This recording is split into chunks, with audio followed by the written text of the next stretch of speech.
За сайн бацгаана уу та бүхэндээ энэ өдрийн мэндийг хүргэе. За ингээд Оройдоо сургуулийн сургалтын менежер Хараан миний би өнөөдөр та бүхэндээ бага ангийн сурагчдыг ойлгон унших чадвараар хэрхэн хөгжүүлэх вэ, хэрхэн үнэлэх тухай бяцхан зөвлөмжийг хүргүүлж байна. За ингээд ойлгон унших чадварыг хөгжүүлэхийн тулд юуны төрөнд эхийн агуулгын хүрээнд асуулт зохиож ярилцах арга байгаа. За ингээд энэ аргын хүрээнд бол дараах хэдэн зарчмуудыг та бүхэн баримтлаарай. Энийг та бүхэн захим зөвлөмжөөс нэг үрчлэн уншиж асуулт зохиохдоо хэрэглэн ахаа гэдэгт итгэж байна.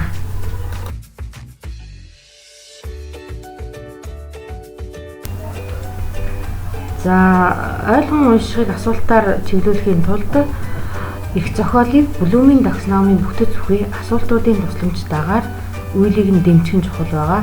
Тийм учраас эдгээр үйлийг дэмжихийн тулд дараах зарчмуудыг та бүхэн асуултаа зохиохдоо ашиглаж мөрдөж хэрэгжүүлээрэй. Ингээд энэ зарчмын дагуу та бүхэн Блумийн таксономийн 6 түвшнийхээ асуултыг зохиож хүүхэд бүрийг ойлгон унших чадвараар нь дэмжиж ажиллах байгаамаа. За эхийн агуулгыг уншаад Блумийн түвшний асуултаар зохиохдоо хоёр зарчмыг баримтлах ёстой байгаа. Нэгдүгээр зарчим нь бол төвшин бүрд харгалзах үйл үгсийг ажиглаж нэгийг нь сонгоно. Ингэхдээ бага ангийн сурагчдын нас идэвхтэй онцлог тохирсон үйл буюу үйл үгийг сонгох юм байна. За ингээд энэ өснөлтөн дээр Блумийн таксономийн 6 түвшний асуулт түүнд хариалагдах түлхүүр өгүүд нь бол өгсөн байгаа. Тэгэхээр асуултаа зохиохдоо энэ төвшин бүрд тохирсон түлхүүр үйл өгүүдийг та бүхэн зөв сонгож асуултандаа бас оруулж асуултаа зөв зохиохдоо бас мөрдөж ажиллах байгаамаа. За Блумийн түвшний асуултыг зохиохдоо баримтлах хоёр дахь зарчим бол сонгосон үйл үгээ сурагчдын оюуны үйлэмэнд тооцоолон асуулт зохиох байгаа.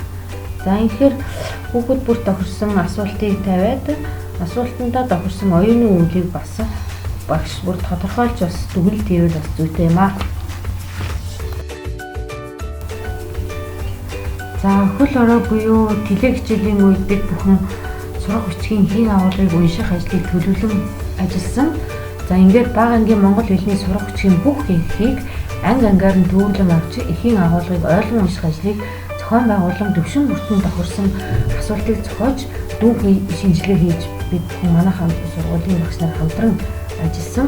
За ингээд 1-р ангийн сурах бичгийн 45 ихтэй 3 түвшний асуулт зохиосон. 2-р ангийн сурах бичгийн 37 ихтэй 3 түвшний асуулт, 3-р ангийн 34 ихтэй 6 түвшний асуулт, 4-р ангийн 46 ихтэй 6 түвшний асуулт, 5-р ангийн 44 ихтэй 6 түвшний асуултыг зохиож бид бүхэн бас сургалтандаа ашиглаж байна. Ингээд та бүхэндээ бас энэ сурагчдын ихтер ажилласан асуултуудыг хэрхэн зохиосноо та бүхэндээ бас дараа танилцуулж байна. За ингээд 1-р ангийн ихтер ажилласан нэг жишээ тайлбарлаж харуулъя. Та бүхэнд хамтын хүчгээд энэ их байгаа. За энэ ихийг асуулт зохиохын тулд багш бүр өөрөө хамгийн түрүүнд эхлээд энэ ихийг утга санааг ойлгож уншиж агуулгыг сайтар ойлгосон байх ёстой.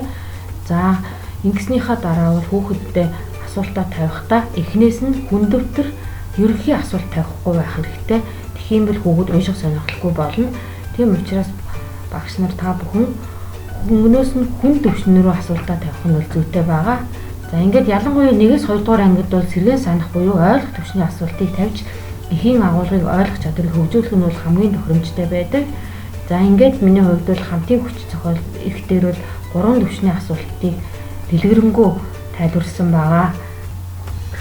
За ингээд хамтын хүч их дээр зохиосон асуултыг дэлгэрэнгүй танилцуулъя. За 1-р түвшний асуулт бол мандахын ангийнхаа юу хийсэн бэ? За энэ асуултын хариулт нь хүүхдүүд сургуулийнхаа хашааны засыг цэвэрлэв гэж хариулсан байгаа.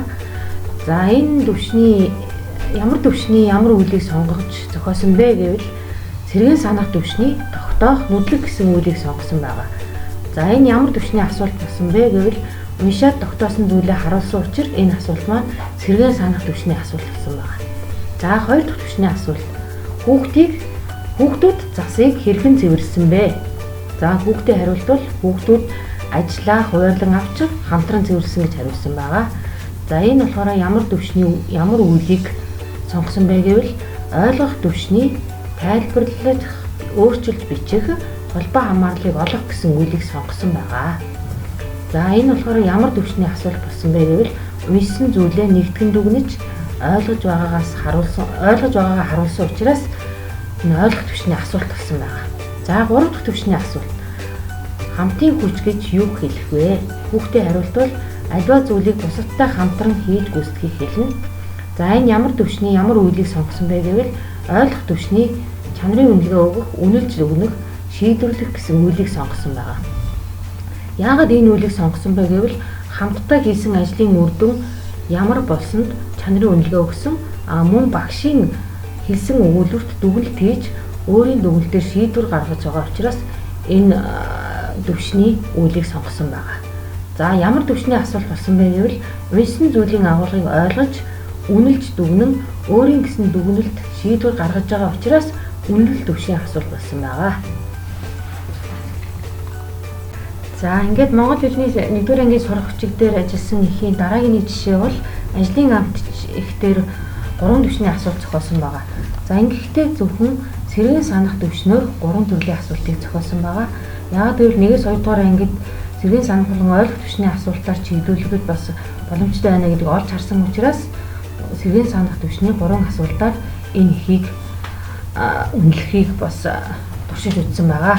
За 1-р асуултыг танилцуулъя. Хүүгийн нэрийг хийн гэдэг вэ?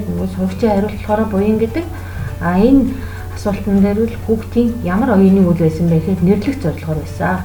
За 2 дахь сэргийн санах төвшний асуулт бол хүү ямар ажил хийсэн бэ? Ямаагаа хариулсан гэж хүүхд хариулсан байгаа. Харин хүүхдийн оюуны үйлдэл тогтоох мэдлэг зорилгоор хийсэн учраас ингэж авсан байгаа. За 3 дахь сэргийн санах төвшний асуулт бол янжунгой хүүд юу гэж хэлсэн бэ? Энийг бол сурагчид ямаагаа хариулаад эрэхтэн сайхан арс бэлэн болно гэх зэрэг асуултуудыг өгсөн байгаа. За энэ асуултан дээр хүүхдийн хийсэн оюуны үйл нь юу байна гэхээр тооцох зорилгоор хийсэн учраас ингэж авсан байгаа.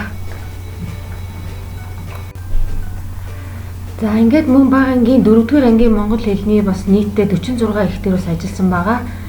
46 ихээс бас нэг ихтер зохиосон асуултынхаа бас жишээг та бүхэн танилцуулъя. За энэ баавгыг шигтгсэн гэдэг ихийг авсан байгаа. Энэ ихтер бас 6 төвшний асуултыг бол тавьж ямар оюуны үйлийг бол сонгосныг бол бас дэлгэрэнгүй тайлбарласан.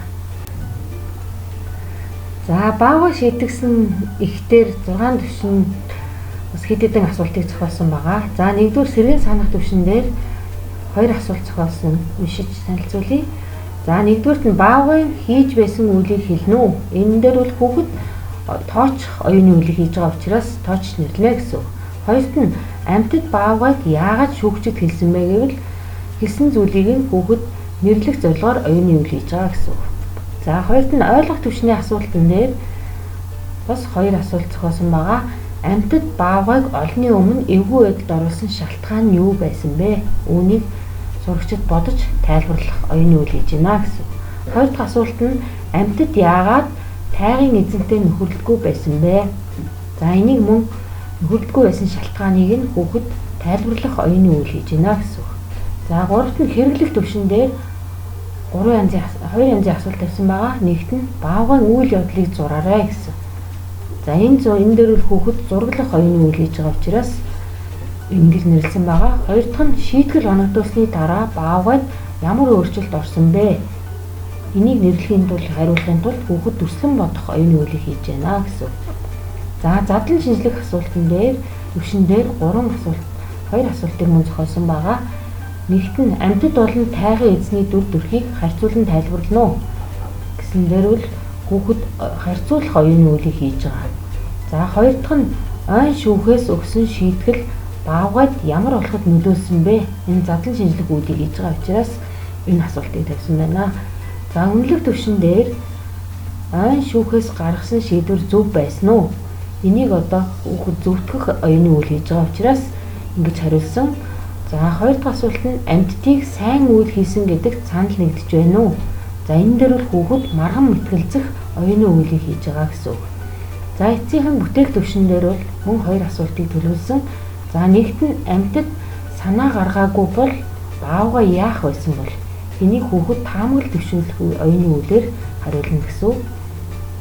За хоёр дахь асуулт нь ойлгосноо өөрийн үгээр бичих байгаа. За энд хариулахын тулд хүүхэд ямар нэгэн байдлаар төлөвлөх оюуны өгүүлийг хийж энэ асуултуудад хариулт авах юм байнамаа. За энэ мэтээр ямар нэгэн ихтер 6 төвшний их асуултыг зохиолгоод хариулт болгон дээр нь тухайн оюуны өгүүлийг хийж авах юм бол багш биднэрт бас хүүхдээ үнэлэх, асуултаа үнэлэх одоо зөв буруудаа дүн шинжилгээ хийхэд бол бас боломжтой юм аа гэж олж харж байгаа. За эцэст нь дүгнж хэлэхэд их зохиол дээр ажиллахдаа мэдэхгүй үгийн утгыг мэдсэний дараа багш хүүхэд бүрд сэргээн санах төвшний асуултыг тавих хэрэгтэй. За хоёрт нь эхнээс нь хүнд ерөнхий асуулт тавих тусам хүүхэд унших сонирхолгүй болдог. За гуравт нь эхийн утгыг ойлгож уншуулахын тухайд юу гэж бичсэн байсныг санах нь үр дүндээ биш, харин сэргээн санах төвшний асуулт хэрэглээд орхих биш, дараагийн төвшний асуултыг үе шаттайгаар багш боловсруулахад чухал байгаа. Ийм учраас сурагчдын ойлгон унших чадварыг хөгжүүлэхийн тулд Блумийн таксономыг хэрэглэхийг та бүхэндээс зөвлөж байна. За ингээд одоо ойлгон унших чадварыг хөгжүүлэхийн тулд бид бүхэн Блумийн таксономын 6 төвшний асуултаар хүүхэд бүрийг үнэлэх, чиглүүлэх, одоо асуултаар хүүхдээ үнэлэх аргад бол нэлээдгүй бас суралцаж эхэлсэн. За ингээд яг ингээд өөрийн сургууль дээр хэрэгжүүлж байгаа өөрөө яг сурагчийн эхүүд дээр нь ажиллаад 6 төвшний асуултыг зохиохыг хичээсэн. За энэ туршлагаа бол та бүхэндээ танилцууллаа. Ингээд багш нар та бүхэн минь одоо бидний хийж хэрэгжүүлж байгаа үйл ажиллагаанаас санаа аваад бас өөрсдөө шүү илүү дэлгэрүүлэн бас хүүхэд хөгжүүлэх ажилдаа бас бүтээлчээр хэрэглэнэ хаа гэдэгт итгэж байна. Ингээд анхааран сонсон та бүхэндээ баярлалаа.